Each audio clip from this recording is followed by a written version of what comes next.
নমস্কার, আমার আপনজনেরা। রুদ্রবার্তায় আপনাদের সকলকে স্বাগত জানাই। আমি রুদ্রপ্রসাদ ব্যানার্জি। আজকে একদম গতকাল হয়েছে ভোট, তারপরে আমি আজকে বলছি আপনাদের সামনে যে কি হতে পারে। হঠাৎই আপনারা ভাবছেন হয়তো যে রুদ্রবার্তা তো সবসময় 2 দিন পরে 3 দিন পরে করে, এখন হঠাৎ করে কেন করছে? তার পেছনে কারণ আছে। কারণ এই যে নির্বাচন হলো, মানে ষষ্ঠ দফা নির্বাচন, এই নির্বাচনে কি হবে আগে থেকেই আমাদের একটা অনুমান ছিল এবং সেটার দিকে এগিয়ে গেছে বলে আমার অনুমান। এবং যে অনুমান আশা করি 4ঠা জুনের পরে আপনাদের অনেকের কাছে পরিষ্কার হয়ে যাবে যে আমি কতটা ঠিক বলেছিলাম বা কতটা ভুল, কোনটা তথ্যের ভিত্তিতে বলেছিলাম, কোনটা বা আবেগে বলে ফেলেছিলাম। আপনারা জানেন ষষ্ঠ দফা নির্বাচনে কি হলো। প্রথমত বলে রাখি কি হলো। আমরা রাজ্যের মধ্যে আমরা কি পেলাম। রাজ্যের মধ্যে পেলাম হিংসা। প্রণত টুডু, অর্থাৎ ডক্টর প্রণত টুডু, ঝাড়গ্রামে দাঁড়ানো এই প্রার্থী, তাকে ঘিরে যে হলো অসভ্যতামি, যে বর্বরতা আমরা দেখলাম, পরিষ্কার বুঝিয়ে দেয়। তার যে উক্তি ছিল যে এখানে রোহিঙ্গারা আমাদের আক্রমণ করেছে। রোহিঙ্গা, এই রোহিঙ্গা শব্দটা আসার সঙ্গে সঙ্গে মনে হয়েছে কোথায় হয়েছে, কি হয়েছে এবং কিভাবে হচ্ছে, বোঝায় বাংলার বুকে কাদের প্রাধান্য বেড়ে যাচ্ছে। রোহিঙ্গা মানে অনুপ্রবেশকারী, এদের প্রাধান্য আস্তে আস্তে বাড়ছে। কি কারণ? এর আগে যখন 2021 সালে এই রাজ্যে এসেছিলেন ভারতবর্ষের জনতা পার্টি, মানে ভারতীয় জনতা পার্টির একদম কেন্দ্রীয় সভাপতি জেপি নাড্ডাজি, তার কনভয় লক্ষ্য করে তখন মুকুল রায় ছিল বিজেপিতে, কৈলাস বিজয়বর্গী ছিল। সেই সময় কনভয় লক্ষ্য করে যারা আক্রমণ করেছিল, তখনও অভিযোগ উঠেছিল ডায়মন্ড হারবারে রোহিঙ্গারা আক্রমণ করেছে।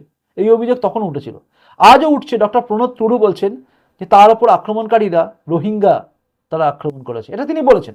আপনারা সবাই জানেন এই অভিযোগ চারিদিকে রয়েছে। এবং যেভাবে দেখলাম আমরা যে তার বডিগার্ড, নিরাপত্তারক্ষী, তার মাথা ফাটলো, তার মাথাও ফেটেছে, অর্থাৎ আক্রমণ প্রার্থীকে। এই আক্রমণ এবং যেভাবে তেড়ে যাওয়া দেখছিলাম মহিলাদেরও, দেখে মনে হচ্ছিল না যে আমাদের আম বাড়ির কেউ লোক হবে। এরা এরকম পারে না। আমাদের যে সমস্ত মা বোনেদের আমরা দেখি, তারা এই টাইপের নয় যে টাইপের এটা দেখলাম। এই হিংসা কেন আসে, এই প্রশ্ন তো থাকবেই। অন্যদিকে ঘাটালেও দেখলাম হিরণকে নিয়ে কিরকম করা হচ্ছিল, আটকানোর চেষ্টা। ওদিকে অগ্নিমিত্রা পাল, তাকে ঘিরেও একই ব্যাপার। চারিদিকে যেন বিজেপির প্রার্থীদের আটকানোর চেষ্টা। তৃণমূল মরিয়ায় উঠেছে। তারা বুঝে গেছে যে ষষ্ঠ দফায় তাদের পায়ের তলা থেকে মাটি অলরেডি চলে গেছে এবং তাদের কিচ্ছু করার নেই। আর এটাই বাস্তব সত্যি। আমি বহুদিন আগে আপনাদের বলে দিয়েছিলাম যে ষষ্ঠ দফা ভোটে কিন্তু তৃণমূল মোটামুটি ধাক্কা খেতে চলেছে, সর্বনাশ হয়ে যাবে এই রাজ্যের তৃণমূলে। আর সেটা কিন্তু একদম আক্ষরিক অর্থে হয়ে গেছে। এবার আপনি নিশ্চয়ই ভাবছেন আমি আবেগে বলছি। না, আমি আবেগে বলছি না। সংখ্যা তত্ত্ব যা বলছে সেই অনুযায়ী আমি আপনাদের বলছি, আবেগ নয়। তবে হ্যাঁ, আপনি এটাকে ভাববেন না আমি এক্সিট পোল বলছি বলে। না না, এটা আমার অনুমান। যে হারে ভোট পড়েছে, যে হারে সবকিছু হয়েছে এবং যা ছিল প্রিভিয়াস রেকর্ড, এবং যা আজকের যে উন্মাদনা গতকাল যা দেখেছি আমি, সব মিলিয়ে যেটা রেজাল্ট হতে পারে আমার অনুমান, সেটা আমি আপনাদের সামনে রাখছি। প্রথমত বলে রাখি, আমরা ধাপে ধাপে আসি।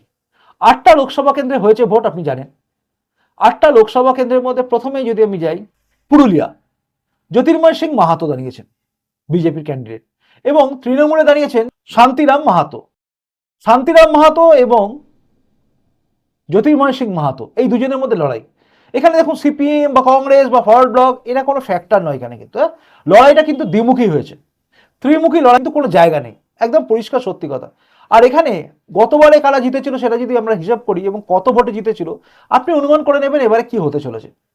বলি, 2019 সালে এই লোকসভা নির্বাচনে বিজেপি পেয়েছিল 6,68,107 ভোট, আর তৃণমূল পেয়েছিল 4,63,375 ভোট। এবারে আপনি ভাবুন, এখানে কিন্তু তৃণমূল তাদের ক্যান্ডিডেট বদল করেছে, বিজেপির ক্যান্ডিডেট একই আছেন, জ্যোতির্ময় সিং মাহাতোই আছেন। আপনি আমাকে বলুন, এই যে প্রায় 2 লাখের মতো ভোট, 4,63,000 থেকে 6,68,000, 2 লাখের ওপরে, 2,05,000 ভোট, এটাকে মেকআপ করা তৃণমূলের পক্ষে কি সম্ভব? ভেবে বলবেন। না দেখুন, আমার অনুমান বলছে কখনোই সম্ভব নয়। এক ঝটকায় 2 লাখ, এই 3,000 ভোট কমিয়ে দেওয়া, 2 লাখ কত, 2 লাখ প্রায় 5,000 ভোট, 2,05,000 ভোটকে কমিয়ে দেওয়া মুখের কথা আছে? উত্তর হচ্ছে না। জ্যোতির্ময় সিং মাহাতো কিন্তু এখানে জিতবেই, আপনি লিখে রাখতে পারেন, মানে এটা হবেই হবে আমার মনে হচ্ছে, অনুমান। অর্থাৎ জ্যোতির্ময় সিং মাহাতো ফিক্সড। পুরুলিয়া ভোট হয়ে যাওয়ার পরে আমি বলছি আপনাদের, এটা আমার অনুমান। এরপরে আপনি চলে যান পুরুলিয়া থেকে সোজা চলে আসুন বাঁকুড়ায়। বাঁকুড়ায় ডক্টর সুভাষ সরকার। ডক্টর সুভাষ সরকার দাঁড়ানোর সঙ্গে সঙ্গে অনেকের মনে প্রশ্ন হয়েছিল যে সুভাষ সরকার এবারে ভোট পাবে না। দেখেছেন নিশ্চয়ই, সুভাষ সরকারকেও আটকানোর চেষ্টা করা হয়েছে এবং ডক্টর সুভাষ সরকারকেও অনেক কথা বলা হয়েছে। আর তৃণমূল কংগ্রেস একটা সুচতুরভাবে ছড়িয়ে দিয়েছে যে ডক্টর সুভাষ সরকারকে বিজেপির লোকেরাই নাকি চায় না। আর এই যে বাস্তবটা, মানে বাস্তব থেকে যে দূরে কথাটা, এটা কিন্তু পরিষ্কার হয়ে যায়। আর এখানে যদি আপনি 2019-এ দেখেন যে নির্বাচনে ঠিক কি হয়েছিল, তাহলে আপনার এখানে পরিষ্কার হবে যে বিজেপিকে টক্কর নিয়ে তৃণমূল কংগ্রেস উঠে চলে আসবে। 2019-এর যে পরিস্থিতি ছিল আর 2024-এ যে পরিস্থিতি, তার মধ্যে কিন্তু আকাশ পাতাল তফাৎ হয়ে গেছে। সেখানে দাঁড়িয়ে টপকে যাবে, ভাবা যায়? শুনুন, তখন উনি ভোট পেয়েছিলেন 6,75,319টা, আর তৃণমূলের ক্যান্ডিডেট পেয়েছিল 5,09,86।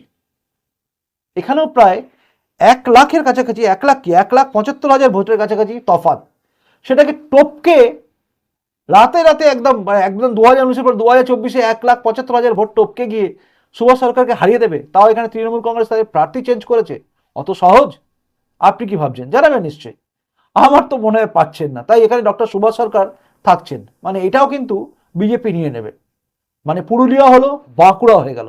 এবার আপনি চলে আসুন সোজা ঝাড়গ্রাম। ঝাড়গ্রামে দাঁড়িয়েছেন কিন্তু ডক্টর প্রণব টুডু। ঝাড়গ্রামে কিন্তু বিজেপির প্রার্থীও বদল হয়েছে, তৃণমূলেরও বদল হয়েছে, দুজনেরই প্রার্থী বদল করা হয়েছে। ঝাড়গ্রামে গতবার যিনি জিতেছিলেন, তিনি বিজেপির ক্যান্ডিডেট জিতেছিলেন 6,26,583 এখানে ভোটে। কিন্তু মার্জিন খুব কম ছিল। আর তৃণমূল পেয়েছিল 6,14,816 ভোট। মানে মার্জিনটা কিন্তু খুব কম, মাত্র হচ্ছে আপনার 12,000-এর কাছাকাছি, 12,000 না 11,000 সামথিং হয়েছে। অর্থাৎ এই যে মার্জিনটা, এটা দেখে অনেকেই বলছেন ডক্টর প্রণব টুডু কিন্তু হেরে যাবে। অর্থাৎ ঝাড়গ্রামে বিজেপি জেতার জায়গা নেই, কিন্তু পরিস্থিতি যা বলছে, এবং আরেকটা ফ্যাক্টর কাজ করছে এখানে, ঝাড়গ্রামে কিন্তু ভোট কাটার চেষ্টাও চলছে, অর্থাৎ কুর্মী সম্প্রদায়ের ভোট কেটে নেওয়ার চেষ্টা চলছে। কিন্তু শুভেন্দু অধিকারী এখানে একটা ফ্যাক্টর হয়ে গেছে। শুভেন্দু অধিকারী বারবার যাওয়া জঙ্গলমহলে গিয়ে বোঝানো মানুষকে, এবং তৃণমূলের যে ব্যবহার, এই ব্যবহার এবং তার সঙ্গে সঙ্গে ডক্টর প্রণব টুডুর যে পারফরমেন্স, মানে ডাক্তার হিসেবে যে পারফরমেন্স ছিল, যা ছিল, তাকে দেখে মানুষের যে ভক্তি শ্রদ্ধা, তারপরে নরেন্দ্র মোদীজির আসা, সব কিছু একযোগে কিন্তু এখানে একটা মোদী ঝড় তুলেছে, এবং সেই ঝড়টাও কিন্তু কাজে লাগবে। তাই মার্জিন এখানে কত হবে আমি বলতে পারছি না, তবে ডক্টর প্রণব টুডু জেতার কিন্তু সম্ভাবনা বেশি, এটা আমি বলতে পারি। এরপর আপনি সোজা চলে যান ঝাড়গ্রাম থেকে বেরিয়ে একদম বিষ্ণুপুরে যদি যান আপনি, এখানে তো বলাই বাহুল্য, এখানে 3বার জিতবেন। বিষ্ণুপুরে সৌমিত্র খান, যদিও তৃণমূলে থাকাকালীন একবার জিতেছিলেন, সাংসদ হয়েছিলেন, সৌমিত্র খান কিন্তু 3বার জেতার জায়গায় আছেন। সৌমিত্র খান গতবারও দাঁড়িয়েছিলেন, গতবার তিনি কত ভোট পেয়েছিলেন, বিজেপি কত ভোট পেয়েছিল বিষ্ণুপুরে, এটা জানলেই মোটামুটি আপনার পরিষ্কার হয়ে যাবে যে বিষ্ণুপুরে কি হতে পারে। মানে আমার অনুমানের উপর আপনাকে ভরসা করে রাখতে হবে এটাও না।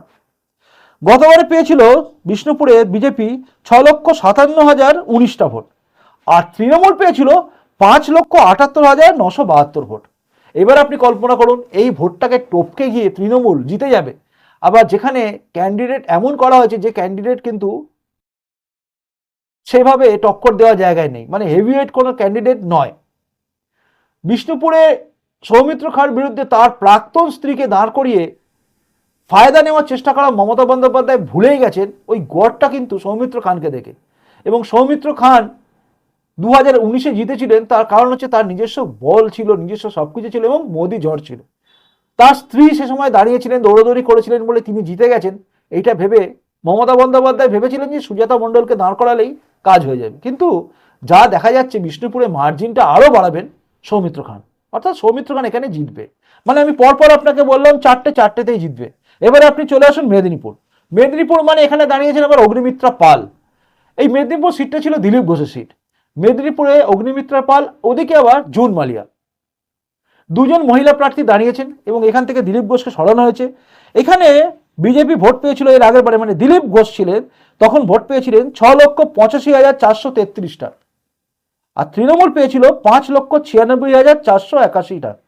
তখন কিন্তু এখানে দাঁড়িয়েছিলেন মানস ভুইয়া দিলীপ ঘোষের এগেনস্টে।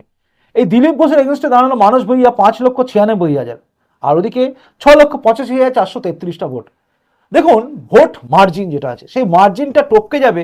মানস ভুঁইয়ার মতো লোক থাকা সত্ত্বেও দিলীপ ঘোষ অত ভোটে জিতেছিলেন, এবার সেটাকে টপকে গিয়ে জুন মালিয়া যে একদম দাঁড়িয়ে যাবেন, হয়ে যাবে, এটা ভাবার কিন্তু অনেকগুলো মানে কি বলবো যুক্তি আছে বলে আমার মনে হচ্ছে না। তার কারণ হচ্ছে মেদিনীপুর, আপনি যদি দেখেন মেদিনীপুরে যদি আপনি দেখেন, মেদিনীপুরে কিন্তু এর আগে দিলীপ ঘোষ যে দাঁড়িয়েছিলেন, তখন কিন্তু বিজেপির, মানে 2019-এ তখন কিন্তু শুভেন্দু অধিকারী বা অধিকারী ফ্যামিলি, মেদিনীপুরে যিনি একদম মানে জায়গা তৈরি করেন, সেই মেদিনীপুরের শুভেন্দু অধিকারী কিন্তু তৃণমূলে ছিলেন। এটা একটা বিরাট ফ্যাক্টর। তখন কিন্তু শুভেন্দু অধিকারী মানস ভূঁইয়ার হয়ে প্রচার করেছেন, শিশির অধিকারীও করেছিলেন, সবাই মিলে লাগাতার সবাই মিলে। মানে তৃণমূল তখন ঐক্যবদ্ধ টিম ছিল, যে টিমটা মানস ভূঁইয়াকে পুরোপুরি ব্যাকিং করেছিল, এবং তারপরে সে ভোট পেয়েছিল এই 5,96,000। কিন্তু এবারে আর তা নয়, এবারে কিন্তু উল্টো দিকে অগ্নিমিত্রা পালের হয়ে ব্যাটিং করছেন শুভেন্দু অধিকারী এবং অধিকারী ফ্যামিলি। ম্যাক্সিমাম তৃণমূল যারা করতেন, শুভেন্দু অধিকারী সবাইকার যারা ছিলেন, তারা সবাই কিন্তু বিজেপির হয়ে করছেন। কাজেই জুন মালিয়া এখানে দেখছিলাম একটা বুথের বাইরে দাঁড়িয়ে আইসক্রিম খাচ্ছিলেন, আইসক্রিম খাওয়াটাই তার সার হবে, কিন্তু যেটা খুব টাফ, খুব টাফ। তাই এই জায়গাটায় অগ্নিমিত্রা পাল মানে বিজেপি জেতার সম্ভাবনা খুব বেশি বলে আমার মনে হচ্ছে। এরপরে আপনি চলে যান কাঁথি, একটা অদ্ভুত কেন্দ্র। কাঁথিতে কিন্তু শিশির অধিকারী জিততেন। মনে রাখবেন, এটা কিন্তু একটা অদ্ভুত কেন্দ্র। কাঁথিতে আপনারা সবাই জানেন সৌমেন্দ্র অধিকারী জিতে যাবে, এটা সবাই জানে মোটামুটি, হ্যাঁ জিতবে। কিন্তু কেন জিতবে, কেন বিজেপি জিতবে, এটা আপনাকে আজকে জানতে হবে। দেখুন, কাঁথি যদি আপনি দেখেন আগে, মানে 2019-এ যদি নির্বাচন দেখেন, এখানে কে দাঁড়িয়েছিলেন? দাঁড়িয়েছিলেন শিশির অধিকারী। শিশির অধিকারী দাঁড়িয়েছিলেন, তিনি জিতেছিলেন, তিনি সাংসদ হয়েছিলেন। তিনি ভোট পেয়েছিলেন কত জানেন? 7,11,872। কত? 7,11,872টা ভোট। উল্টো দিকে বিজেপি, ভাবুন ভালো করে, তখন কিন্তু বিজেপিতে শুধুমাত্র মোদি ঝড়, দিলীপ ঘোষ হাঁটছেন, একদম লড়ে যাচ্ছেন লড়াকুভাবে, তখন প্রেসিডেন্ট তিনি। আর দিলীপ ঘোষ এবং যারা ছিলেন তাদের টিমটা ছিল এরকম বড় নয়, কিন্তু সেই টিমের মধ্যে দাঁড়িয়ে দিলীপ ঘোষ থাকাকালীন এখানে বিজেপি ভোট পেয়েছিল 6,02,04। ভাবুন, সেই সময় 2019-এ শিশির অধিকারীকে মাত্র 1,11,000 ভোটে জিততে হয়েছিল, 11,700 ভোটে জিততে হয়েছিল। ভাবতে পারছেন? শুভেন্দু অধিকারী, শিশির অধিকারী, সৌমেন্দু অধিকারী, সবাই, দিব্যেন্দু অধিকারী, সবাই একদিকে, অধিকারী ফ্যামিলি একদিকে, তৃণমূল গোছানো, তৃণমূল একসঙ্গে বলিষ্ঠ হয়ে রয়েছে। তখন কে কে ছি ছি করে চেঁচাচ্ছেন, মনিটাইজেশন মানি না, খারাপ হয়েছে, অমুক হয়েছে, এসব বলা মমতা বন্দ্যোপাধ্যায়ের দল টিম যখন ভাঙেনি, যখন কেউ তৃণমূল ছেড়ে পালিয়ে যায়নি, তখন তৃণমূল শিশির অধিকারী থাকাকালীন ভোট পেয়েছিল মাত্র 7,11,872। আর বিজেপি পেয়েছিল 6,02,04 সেই সময় 2019-এ। আর আজ শিশির অধিকারীর জায়গায় দাঁড়িয়েছে তার ছেলে সৌমেন্দু অধিকারী। বিজেপি তার টিম, মানে 6 লাখ ভোট পাওয়া টিম, সেটাও আছে, প্লাস যুক্ত হয়েছে শিশির অধিকারী, সৌমেন্দু অধিকারী, শুভেন্দু অধিকারী, তৃণমূলের সমস্ত অংশ, সব যুক্ত হয়েছে। এইবার আপনি ভাবুন তো, কাঁথিতে স্বয়ং মমতা ব্যানার্জি দাঁড়ালেও কি জিততেন? দেখুন, মমতা ব্যানার্জিকে আর বলে লাভ নেই, মমতা ব্যানার্জি নিজের কেন্দ্র ছাড়া অন্য কোনো জায়গায় দাঁড়িয়ে জিততে পারবেন না, এটা তিনি নিজেও জানেন। 2021-এর নির্বাচনে দাঁড়িয়ে তিনি মোটামুটি বুঝে গেছেন যে বাংলা তার মেয়েকে চাইলেও নন্দীগ্রামে দাঁড়িয়ে তিনি হেরে গেছেন, মানে নিজের এলাকা ছাড়া তিনি অন্য কোনো জায়গায় গিয়ে দাঁড়িয়ে জিততে পারবেন না। তাই এইখানে দাঁড়িয়ে যে কেউ দাঁড়াবে সেই হারবে। বিজেপি এখানে কিন্তু শক্তিশালী ছিল 2019-এও, আজকে শক্তিশালী ভাববেন না, 2019-এও কিন্তু শক্তিশালী ছিল বিজেপি। তাই 2019-এ শিশির অধিকারীর এগেনস্টে দাঁড়িয়ে 6 লাখ ভোট পেয়েছিল কিন্তু বিজেপি। এইবারে আসুন তমলুক। তমলুক আসনে তখন দাঁড়িয়েছিলেন দিব্যেন্দু অধিকারী, এখানে দাঁড়িয়েছেন এবারে।